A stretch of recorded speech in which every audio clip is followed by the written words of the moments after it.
Hi నేను సతీష్. ఈ వారం షాకింగ్ బ్రేకింగ్ న్యూస్ లాంటిది నేను మార్నింగే ఎక్స్పెక్ట్ చేసి గెస్ట్ చేసి ఏదైతే చెప్పానో డబుల్ ఎలిమినేషనే, కానీ ఎలిమినేషన్ అయ్యేది ఒకరే అని చెప్పి ఎందుకోసం చెప్పినా కూడా లాజిక్ కూడా చెప్పారు కదా. ఎగ్జాక్ట్గా ఆడియన్స్ ఓట్ల ప్రకారం అయితే అవినాషే అవుట్ అవుతాడు. నబీల్ ఒకవేళ ఎవిక్షన్ షీల్డ్ వాడితే సేవ్ అవుతాడు. 99.99% నబీల్ ఎవిక్షన్ షీల్డ్ అవినాష్ కోసం వాడతాడు. అందుకు రీజన్స్ కూడా చెప్పారు కదా, అదే జరిగింది.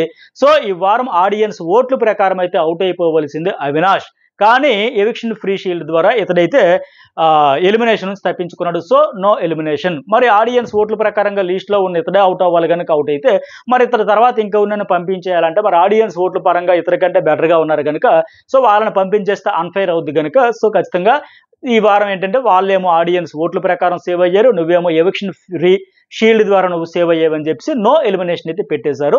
ఈ విషయం మీకు సీజన్ 4 చూస్తే క్లియర్గా అర్థమైంది. అప్పుడు కూడా సేమ్ అవినాష్ హరియానా ఉండేటప్పుడు అవినాష్కి ఏమో ఎవిక్షన్ ఫ్రీ పాస్ ద్వారా అతడైతే సేవ్ అయ్యాడు. ఆడియన్స్ ఓట్ల ప్రకారం హరియానా సేవ్ అయ్యిందని చెప్పారు. సో ఆ వారం కూడా నో ఎలిమినేషన్ పెట్టారు. ఎగ్జాక్ట్గా సేమ్ మళ్ళీ అదే సీన్ ఇప్పుడు కూడా రిపీట్ అయ్యింది. ఈ వారం కూడా చాలా చాలా చాలా అదృష్టవంతుడు ఎవరంటే అవినాష్. ఈ వారమే కాదు, ఈ సీజన్లో కూడా చాలా అదృష్టవంతుడు. నక్కతోక తొక్కొచ్చాడు అంటారు కదా, అట్టగే తనతో బూర్ల బుట్టలో పడ్డాడు అంటారు కదా, అలాంటిది అదృష్ట దేవతని ఎత్తి మీద పెట్టుకొని వచ్చాడు అనే మాదిరిగా ఉంది. ఎన్ని రికార్డులు అంటే ఒకసారి చెప్పుకుంటా. నేను మార్నింగ్ చెప్పా, గౌతమ్ కృష్ణ పక్కా సేవ్ అవుతాడు 100%. టేస్టీ తేజ అవుతాడు. యష్మి కూడా ఓటింగ్ తగ్గిపోయింది కానీ నో డౌట్ ఆవిడ కూడా సేవ్ అయిపోద్ది, గ్యారంటీగా ఉంటుంది, అవుట్ అయ్యే ఛాన్స్ లేదు, ఎలిమినేట్ అవ్వదు అని క్లియర్గా చెప్పా. అట్టగే పృథ్వీ కంపేర్ చేసి విష్ణుప్రియతో బొటాబొట్టిగా ఉన్నా సార్ అతడు కూడా సేవ్ అయిపోతాడని చెప్పా. ఇక ఎలిమినేషన్ ఉంటే విష్ణుప్రియ అవినాష్ కూడా సంబంధించి కంప్లీట్గా బాటంలో ఉన్నాడు, ఇతడే అవుట్ అయిపోతాడు ఆడియన్స్ ఓట్ల ప్రకారం. కానీ ఒకవేళ ఎవిక్షన్ ఫ్రీ షీల్డ్ కానీ నబీల్ వాడకపోతే అవుట్ అని చెప్పి వాడడం వల్ల ఇతనైతే సేవ్ అయిపోయాడు. So no elimination. అయితే ఇతడు ఎంత అదృష్టవంతుడంటే వచ్చిన ఈ 11వ వారంతో కలిపి 6 వారాలు, ఒక వారమేమో కిల్లర్ గర్ల్స్ టాస్క్లో హరితేజతో ఎవిక్షన్ ఏదైతే ఇమ్యూనిటీ షీల్డ్ ఉంది కదా, నామినేషన్ ఇమ్యూనిటీ షీల్డ్, అది పెట్టుకొని స్వాప్ చేసుకొని సేవ్ అయిపోయాడు. ఆ వారం నామినేషన్ నుంచి బయటపడిపోయాడు. ఎందుకంటే అప్పుడే భయపడ్డాము, వైల్డ్ కార్డ్గా వచ్చి ఏమాత్రమైన తేడా కొట్టిందని మనం అవుట్ అయిపోయి ఉంటుంది. ఆల్రెడీ ఫస్ట్ నుంచి ఒరిజినల్స్ ఉన్నారు కనుక, ఒరిజినల్ గ్యాంగ్స్టర్స్, వాళ్ళతో ఆడియన్స్ కనెక్షన్ ఉంటుంది కనుక మనకి డేంజర్ ఎక్కువ ఉంటుంది కనుక మనం అవుట్ అయిపోతాం. సో అది రిస్క్ తీసుకోకూడదు, ఇటు ఆప్షన్ వచ్చింది కదా తర్వాత చూసుకోవచ్చులే, బతికుంటే బరిసాకు తినొచ్చు మాదిరిగా హరితేజతో స్వాప్ చేశారు. లేదంటే ఆ వారమే డేంజర్లో ఉన్నాడు. అది రెండోసారి ఏంటి, ఆయన నబీల్తో బీన్ బ్యాగ్ టాస్క్లో ఆయన సపోర్ట్ చేయడం వల్ల ఖచ్చితంగా మెగా చీఫ్ అయ్యాడు. ఆ వారం ఇమ్యూనిటీ వచ్చి ఆ రకంగా కూడా నామినేషన్లకు రాకుండా అలా సేవ్ అయ్యాడు. మళ్ళీ ఇప్పుడు కూడా ఏంటంటే ఈ నబీల్కి ఆ ఎవిక్షన్ ఫ్రీ షీల్డ్ గెలుచుకునే దానికోసం ఆ మూటల టాస్క్లో 100% సపోర్ట్ చేశాడు. అట్లాగే నబీల్, ప్రేరణ, నిఖిల్ ఉండేటప్పుడు కూడా పూర్తిగా సంపూర్ణ సహకారం అందించాడు, సపోర్ట్ చేశాడు. అట్లాగే ఆ ఎగ్స్ టాస్క్ పామ్ కోసం ఎగ్స్ వేసే దగ్గర కూడా పూర్తిగా సహకారం అందించాడు. సో ఖచ్చితంగా నబీల్ కూడా ఇతని కోసమే చేస్తాడు అన్నట్టుగా, పైగా ఏమది వాళ్ళ ఫ్రెండ్ రోహిణి అవినాష్కి చెయ్యి అంటే అప్పటికే కమిట్ అయ్యాడు, మాట ఇచ్చాడు కనుక సో ఆ రకం కూడా చేస్తాడు అనుకుని. అలాగే నబీల్ ఏమో వాళ్ళకి నామినేషన్లు ఉంటే బెటర్ అని ఫీల్ అవ్వడం, ఆయనకు అవసరం ఉండదు పడదు అనే ఉద్దేశంతోనే ఇతని కోసం సేవ్ చేసే అవకాశం 99.9% ఉంది. ఒకవేళ తప్పితే గిప్పితే ఏమన్నా ట్రిక్స్ ప్లే చేస్తే చేయాలి తప్ప వెరీ హై ఛాన్స్ ఉందని కదా, అదే జరిగింది. ఫైనల్గా ఎట్లా అయ్యాడు మొత్తానికి ఇలా 3 సార్లు హరితేజతో స్వాప్లో ఒకసారి, అవినాష్ మెగా చీఫ్ అయినప్పుడు ఒకసారి, అతనికి ముందు అయినప్పుడు సరే ఆ ప్రేరణ కంటే ముందు అయ్యాడు కదా అప్పుడు ఒకసారి నామినేషన్లకు రాకుండా తప్పించుకున్నాడు. ఇప్పుడు ఎట్లా ఎవిక్షన్ ఫ్రీ షీల్డ్ ద్వారా కూడా తప్పించుకుంటే ఇప్పుడు ఆల్రెడీ మళ్ళీ మెగా చీఫ్ 12వ వారానికి అయిపోయి ఉన్నాడు కనుక మళ్ళీ మరొక ఇమ్యూనిటీ వచ్చిందంటే 4 వారాలు ఎంత లక్కీ అంటే అంత లక్కీ అని చెప్పొచ్చు. ఇది ఒక రికార్డ్. ఎట్లా మళ్ళీ ఇప్పుడు ఏంటి 12వ వారం ఎటు నామినేషన్లో ఉండడు, అప్పుడు దాటిపోతాడు, 13వ వారం అంతా ఉంటాడు. 13వ వారం తర్వాత మళ్ళీ ఈ టికెట్ టు ఫైనల్ టాస్క్లు అయితే మళ్ళీ అక్కడ ఏదైనా అదృష్టం కలిసి వచ్చి రకరకాల ఈక్వేషన్స్లో మళ్ళీ ఆయన జాక్ పట్టుకోవడం అంటే డైరెక్ట్గా టాప్ 5 జంప్ చేసేస్తుంది. ఇలా ఇదొక రికార్డ్. అయితే ఇంకోటి ఏంటంటే ఒకే కంటెస్టెంట్ విషయంలో 2 సీజన్లలో ఎవిక్షన్ ఫ్రీ షీల్డ్, ఇప్పుడైతే ఎవిక్షన్ ఫ్రీ షీల్డ్, అప్పుడైతే ఎవిక్షన్ ఫ్రీ పాస్, అట్లా కూడా ఇతని కోసం వాడడం అనేది కూడా అదొక రికార్డు. బిగ్ బాస్ చరిత్రలో నేను ఈ వారం స్టార్టింగ్లో మొన్న ఇప్పుడు బీచ్లో అనుకుంటా చూసి చెప్పేటప్పుడు అందరూ అడిగారు భలే కరెక్ట్ అయినండి, ఇది ఒక రికార్డు, కరెక్ట్ రికార్డు భలే ఉందని చెప్పి ఎగ్జాక్ట్గా అదే జరిగింది. సో ఒకే అప్పుడు సీజన్ 4లో ఎవిక్షన్ ఫ్రీ పాస్ ద్వారానే, ఇప్పుడు మళ్ళీ ఇది ఒక ఎవిక్షన్ ఫ్రీ షీల్డ్ ద్వారా ఇన్ని రకాలుగా సేవ్ అవుతున్నాడు. అయితే మరి ఆడియన్స్ పరంగా ఉండడం అంటే ఉండే పరిస్థితి ఉండదు, ఎందుకంటే ఆయన గేమ్ అట్లా ఉంటుంది, లిస్ట్లోనే ఉంటాడు అప్పుడైనా ఇప్పుడైనా ఎప్పుడైనా. సో మొత్తానికి ఏంటంటే మార్నింగ్ నేను చెప్పినట్టుగా ఎగ్జాక్ట్గా అదే జరిగింది. ఆ వీడియో చూసిన వాళ్ళందరూ కూడా సార్ మీరు పర్ఫెక్ట్గా అనలైజ్ చేశారని కూడా మెసేజ్ అయితే పెట్టండి. అలాగే లైక్ చేయడం అయితే మర్చిపోకండి. మీరు లైక్స్ చేస్తే మరింత ఉత్సాహం నన్ను ఎంకరేజ్ చేసినట్టు అయితే కనుక నేను డెప్త్ అనలైజ్ డేటా బేస్డ్గా ఆడియన్స్ ట్రెండ్ ఎట్లా ఉంది 3 ఇవన్నీ క్యాలిక్యులేట్ చేసుకుని చెబుతూ ఉంటా. సో ఖచ్చితంగా మెసేజ్ పెట్టండి, అలాగే లైక్ అయితే చేయండి.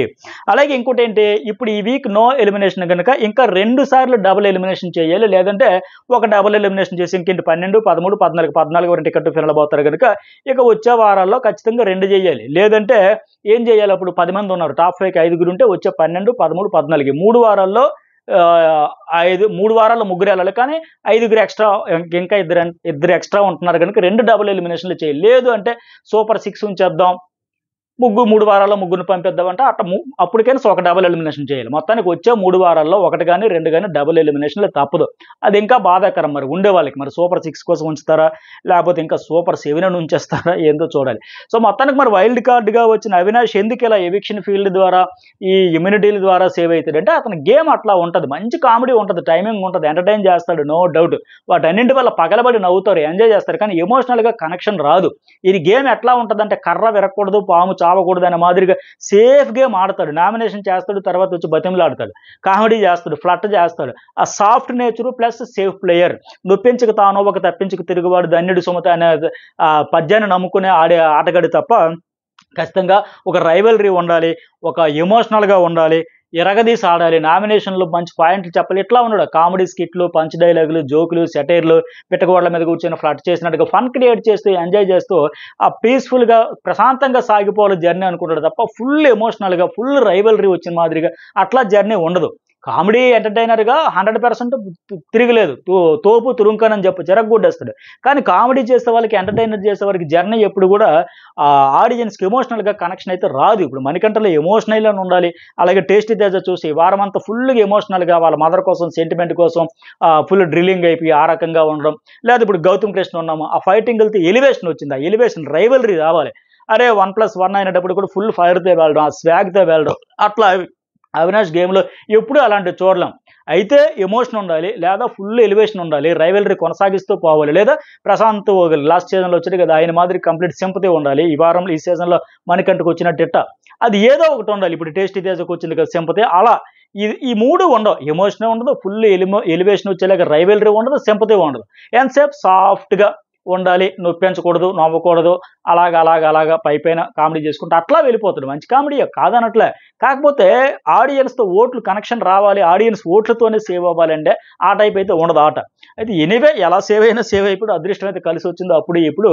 అయితే ఈ సీజన్లో కూడా చార్జర్ స్టార్స్కు బ్రహ్మాండంగా ఆడాడు, స్మార్ట్ ఫోన్ స్టార్స్కి ఎక్సలెంట్గా ఆడాడు. ఆ సీజన్కి ఈ సీజన్కి ఆయన 4+4 8 అని చెప్పాడు కదా, అట్లాగే ఉంది. అప్పుడు కూడా సేమ్ రోబో ఛార్జింగ్ టాస్క్లో అమరాశేఖర్ నుంచి ఎట్లాగైతే లేపేశాడో ఇప్పుడు కూడా అలాగే ఈ చార్జర్ టాస్క్లో సేమ్ సీన్ రిపీట్లా కనిపించింది మనకి. ఆ నబీల్ నుంచి ఛార్జింగ్ తీసుకున్నాడు, ఆ రికార్డు కూడా ఇతనికే సొంతం. అలా అంత స్మార్ట్గా ఆయన ఏదో నిద్రలో ఉన్నట్టుగా పరధ్యానంగా ఏదో చూసుకొని ఆలోచించుకుంటూ స్మార్ట్గా లేపాడు. ఆయన తర్వాత మళ్ళీ టేస్టీ తేజకి దక్కింది. అలాగే ఇప్పుడు గత 3 రోజుల నుంచి వస్తున్న పెళ్లి టాస్క్లు కూడా చాలా ఫన్ అయితే క్రియేట్ చేశాడు. ఈ రకంగా ఫన్ను, ఎంటర్టైన్మెంట్, కామెడీ అంతా తోపు, తిరగలేదు ఇంకా.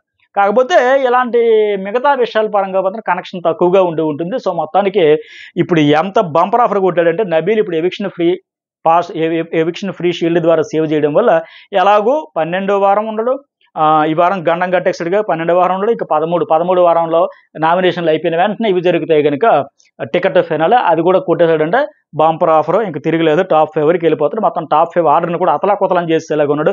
మరి మీకేమనిపించింది? నేను మార్నింగ్ చెప్పింది ఎగ్జాక్ట్గా యష్మి సేవ్ అయిపోద్ది, పృథ్వీ సేవ్ అయిపోతాడు, గౌతమ్ సేవ్ అవుతాడు, ఇవన్నీ చెప్పి ఎగ్జాక్ట్గా అదే జరుగుతుంది. ఈ వీడియో చూసిన లైక్ చేయండి, కామెంట్ చేయండి, సబ్స్క్రైబ్ చేసుకోవడం అయితే మర్చిపోకండి. Thank you.